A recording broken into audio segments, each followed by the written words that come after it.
Hi guys and welcome. These are your handover videos for your Swift Conqueror 645. These are some basic walkthrough videos on how to set up and operate the caravan. Starting off first, you have your black hitch head here and black lever. You have to have your black lever pulled up to then wind the jockey wheel down onto the tow ball. Once it's on, it will snap down that black handle, push up this red button and expose a green ring. Just beneath you have your breakaway cable. Legality states if you have an eye point it has to be used, if not wrap it around the tow bar. You've got your handbrake just here, which you disengage and engage by just pressing up. You do have 13 pin electric, so if you do have 7 pin adaptation on your tow vehicle, make sure to bring yourself an adapter. Then you've got your jockey wheel. 2 points either side and 2 points at the back. You have inserts for your legs. The caravan itself comes with a leg winder, or you can get yourself a 19mm drill bit and a power drill, just to make it that bit quicker. Do not attempt to jack up or level the caravan using your legs, they're simply used for stabilisation. And just here, I have a red propane gas bottle. This is our test equipment here. I'd always recommend propane over butane just because it performs better during winter. Connecting on, I have a black gas hose. These black gas hoses run for 5 years, and that connects onto this regulator here. Now you can hand tighten that to an extent and then just finish it off by nipping it up with a spanner. You don't want to have it ridiculously tight because there is an O-ring inside which puts pressure on the O-ring and can cause it to split, leading to gas leaking out. Once both sides are firmly connected, twist the gas bottle in the positive or open direction. Starting on the opposing side, first we have your flue. Your flue is used to get clean air in and out of your boiler. Don't have to do anything with this except make sure it's nice, clean and tidy. Then just here we have 2 inserts. Now they are nicely labelled, which tells you direct to tank and direct to tap. This is for the ack roll, straight from the ack roll to here to your taps, whilst this component you can also see has electrical pins on the top, so it requires a slightly different water pump that goes directly to the tank, and then you can use the tank to be able to fill it up. So it's just dependent on what you want to use. And just next to it we have your battery locker. This example does have a battery fitted. If you ever need to take it on or off, it's using terminals on the top which have 12 or 13mm bolts. Sometimes they do vary. And just next to it we have your plug-in for your mains. Mains plugs in nice and easy, and you do have a little bit of a cutout to be able to feed the main sleeve through so that you can lock up the battery compartment. Motor mover will be gone over on collection. Then just here we have the 2 points where your wastewater will come out of. You'll need some 28.5mm waste pipe to then feed into a waste master that you can empty out at the appropriate point on site. And lastly, we have your toilet functions. So first up, you've got your cassette toilet. To remove this, press up on the orange handle, pull out just like so. Now this handle does also extend out and up and can be used similar to a carry-on suitcase. Once you're at the emptying point on site, twist that head to the side, open up this compartment. You want to tilt, and at the same time as tilting, continually pressing the vent button. What I recommend doing after is opening up that compartment, feeding in some fresh water, giving it a little bit of a shake, and again tilting vent, just so it's nice and clean and tidy. And on this cap here you have measurements in both imperial and metric. That is for your blue chemical. Blue chemical goes into here, onto this cap, twist the head to the side, push it in, so the orange handle sits behind the white teeth. Then just above we have your flush tank. The flush tank itself can hold 12 litres of water. However, I won't recommend putting in any more than 10 as you don't want to overfill the compartment. You can also add a little bit of pink chemical which works as a bleach without being corrosive and makes it smell a bit nicer. And just up above here you have your drain valve for the flush tank. So you don't want to travel with either of these two full, drain off both of them, before leaving. The caravan itself will be fully drained off by the time you pick it up. Then underneath your right hand side bed, we have first your boiler here, if you ever need to do a reset. We have essentially your brain box for the motor mover. Again, if you need to do a reset, you have to pull back that panel. Then we have this silver box on the side, which is your battery charger. On the top, we have all of your fuses and trips. All your trips in the upright position and all your fuses in the correct position. I'd always recommend to store some extra fuses as well in the caravan. Then you can see charger and heating and hot water are both illuminated, showing that they're both on. There's a reverse polarity button if you ever go abroad, and a system shutdown button. Press that in, nothing inside the caravan is able to operate. Then underneath your cupboards here, you have this. So essentially you have two drain valves. So when they're in the vertical position as they are now, that is in drain mode, draining out any remaining water inside the system. You have to have them both flicked and horizontal to allow the water to come through. Then just here we have your onboard tank.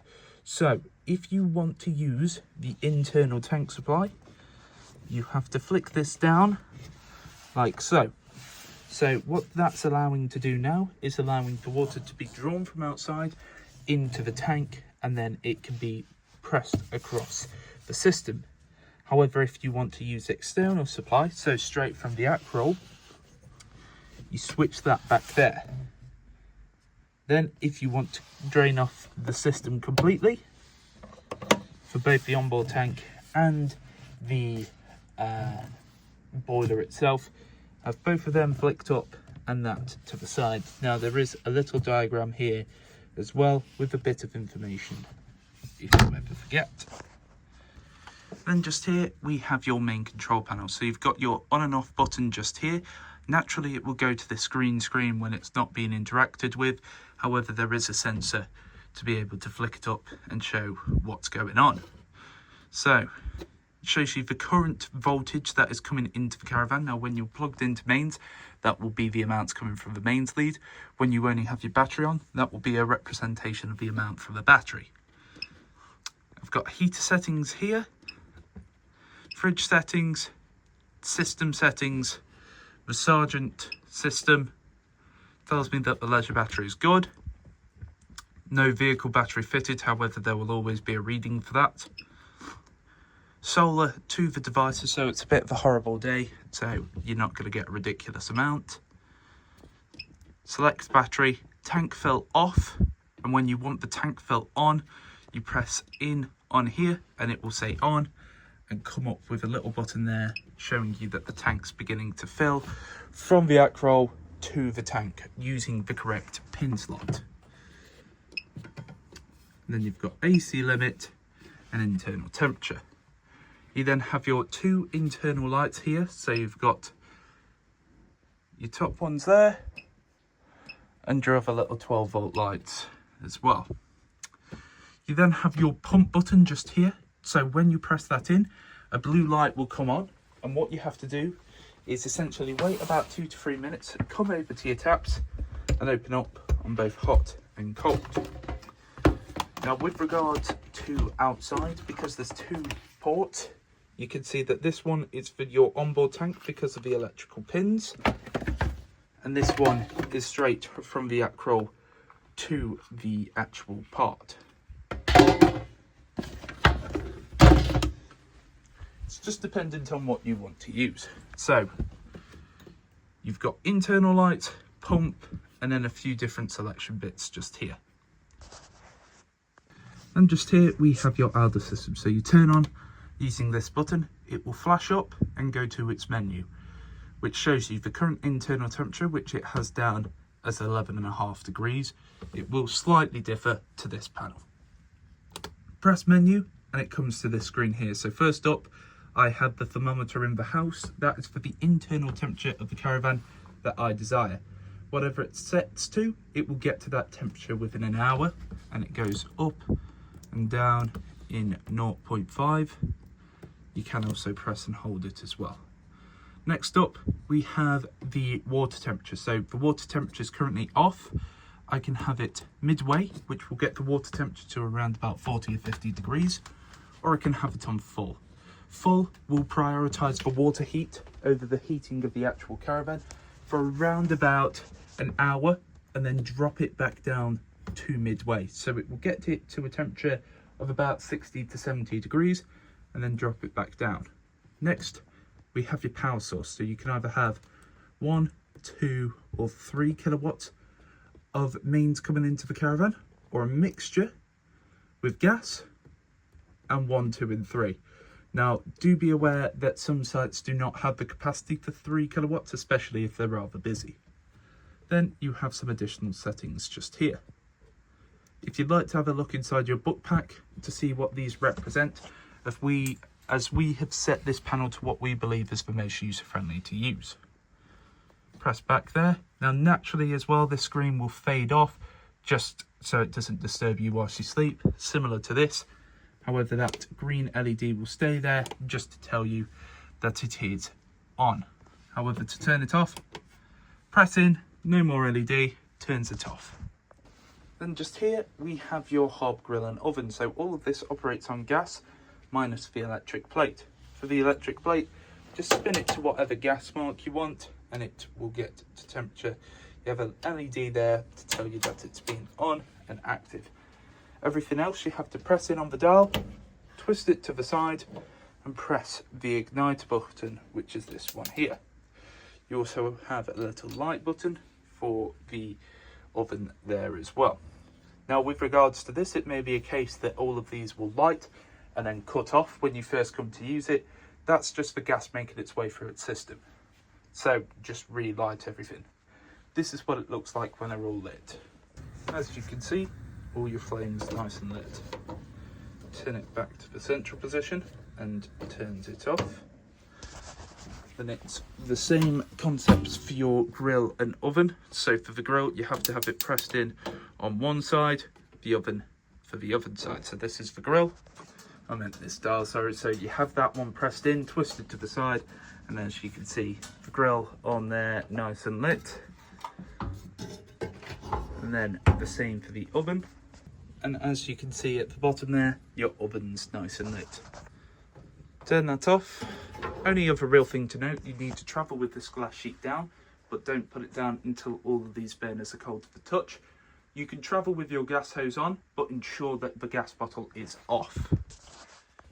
Then we have the toilet operation just here. So lift up the lid, press in your button here, and you can hear that motor. That motor is what will push around any water inside the system. Then to remove your waste, press away on this handle, opens up the cassette, pull it back towards you to shut up the cassette so that you're then able to remove it. When the cassette is full, there'll be a red light telling you to empty it.